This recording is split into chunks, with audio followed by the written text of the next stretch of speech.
par une genre de comédie d'élection pour le 5e mandat, sachant que le président était totalement impotent, qu'il ne pouvait plus s'exprimer, il ne pouvait plus parler, ni marcher, et que cela allait déboucher sur une catastrophe pour le pays. Là, le Hirak béni, comme on l'appelle, a pratiquement mis fin à cette comédie. Et de là, protégé par l'armée, protégé par les services de sécurité pour qu'il garde son pacifisme et pour qu'il ne soit pas provoqué, ce mouvement populaire extrême et pacifique, très civilisé, très civilisé, pendant pratiquement toute la durée de cette marche, il n'y a pas eu un seul lampadaire ou une seule vitrine touchée. Donc c'était une maturité extrême d'un peuple qui a su s'exprimer de manière très politique et très pacifique en même temps. Après les élections, le fait que le Hirak ait été pour les élections, déjà au préalable, ça légitimait ces élections-là. En plus du fait aussi que le Hirak en lui-même avait 3 ou 4 doléances majeures, plus auxquelles s'ajoutaient peut-être des petites doléances de groupuscules. Doléances, c'était d'arrêter le processus électoral, d'arrêter le 5e mandat, d'arrêter de s'interdire et d'interdire à tout le monde la prolongation du 4e mandat et d'aller vers un changement radical dans la gouvernance du pays. Donc c'est après les élections, qui ont été les premières élections de l'avis de tout le monde, y compris des candidats qui étaient en course avec moi pour la présidence, c'est les premières peut-être élections très propres, très transparentes, qui assuraient une légitimité totale. Le plus difficile à faire, c'était de regagner la confiance de ce peuple désabusé par un grand nombre d'années de gestion de pays de manière parfois très folklorique et parfois qui tenait de la République bananière. Il fallait regagner la confiance, expliquer à toutes les Algériennes et tous les Algériens que le changement était possible, comme ils l'ont demandé, de manière pacifique, mais que le changement devait être radical. Et comme je m'y étais engagé durant la campagne électorale, et même avant, que l'édifice que nous allions construire ensemble, avec l'acceptation du peuple, femmes et hommes, était d'abord le soubassement de tout changement de gestion d'un État et la Constitution. Donc je m'étais engagé pour que la première pierre soit la Constitution. Mais au préalable, il fallait pratiquement changer complètement de comportement vis-à-vis de la population dans le cadre de la gestion, aussi bien locale, régionale que nationale. Nous nous sommes attelés à le faire par des changements quotidiens, même dans le vocabulaire utilisé jusqu'alors. Ça a duré ce que ça a duré. La paix est revenue, la sérénité est revenue. Je ne dirais pas que la confiance est revenue totalement, mais on est sur le bon chemin pour le retour de la confiance des Algériennes et des Algériens en leur État et en leurs responsables et à leur tête, le président de la République. Entre-temps, nous avons entamé beaucoup d'opérations de changement, de gens qui n'étaient pas convaincus du changement ou des gens qui se sont impliqués de manière très condamnable dans les événements, avant les événements et dans la gestion des affaires publiques. Les changements ont touché pratiquement tous les corps de l'État. Tous les corps de l'État sans exception.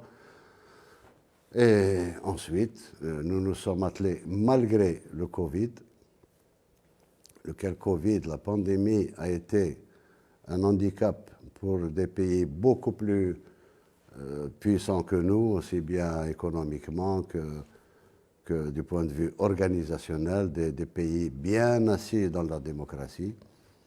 Ben, malgré cela, nous nous sommes nous avons fourni tous les efforts nécessaires pour que cet avant-projet de constitution soit le reflet réel de la demande populaire de changement. كما أكد رئيس الجمهورية عبد المجيد تبون بأنه التزم بإشراك الشباب في الهيئة المنتخبة بما فيها المجلس الشعبي الوطني، وأن الدولة الجزائرية ستساعد الشباب حتى يكونوا قوة سياسية واقتصادية.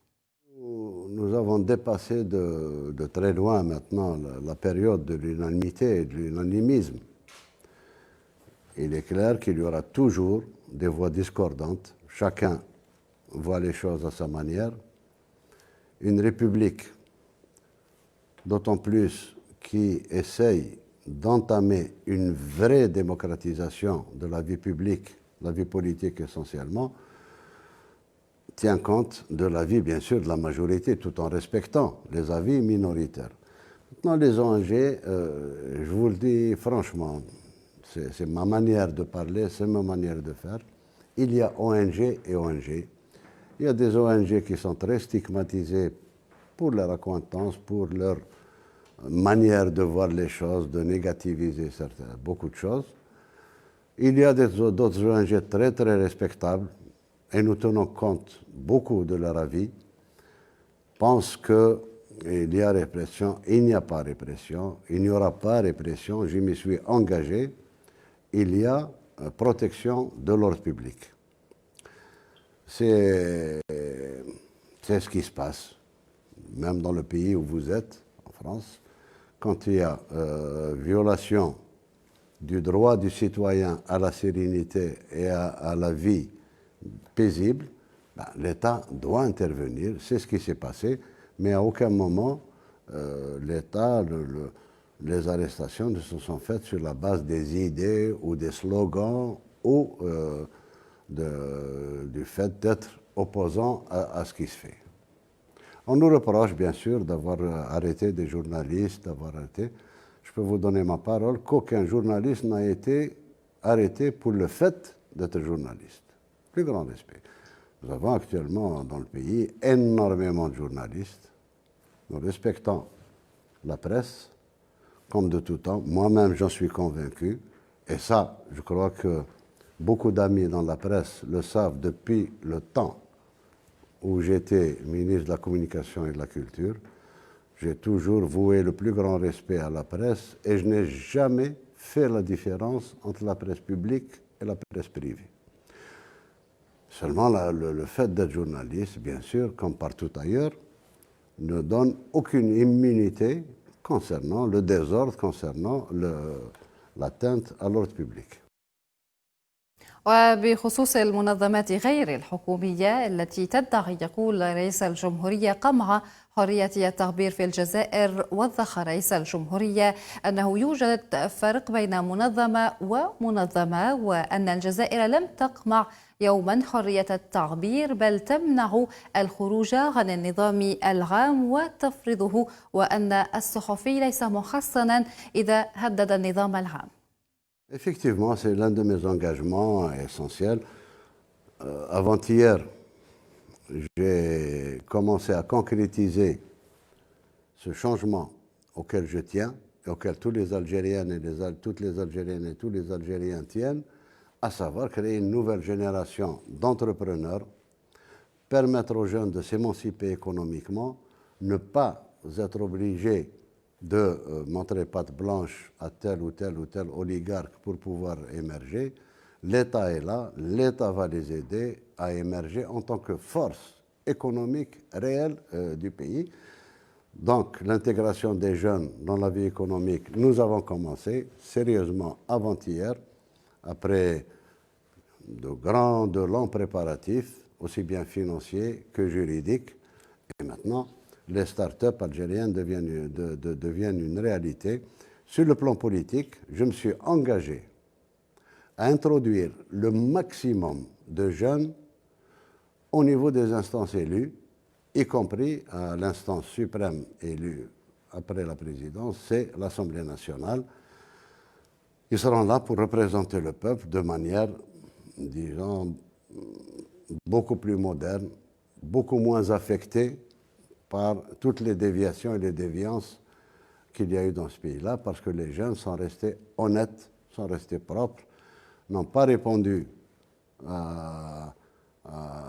au chant des sirènes des oligarques, et à ce titre-là, ils méritent de gérer le pays. Nous avons actuellement une population de 75% de moins de 35 ans, et il est tout à fait naturel que ce soit eux qui gèrent le pays. C'est la majorité. Bien sûr, avec les conseils, avec l'aide de leurs aînés. C'est ce que nous sommes en train de faire.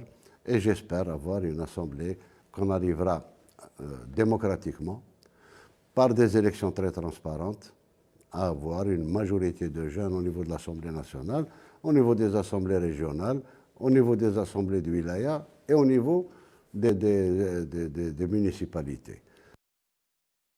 نمر الآن إلى أخبار الجزائر العميقة مع الزميلة حنان خوجة. مساء الخير حنان، أهلا بك. مساء الخير نسيبة، مساء الخير مشاهدينا الكرام، أهلا بكم من التفاصيل أخبارنا المحلية. بداية استحدث مستشفى بن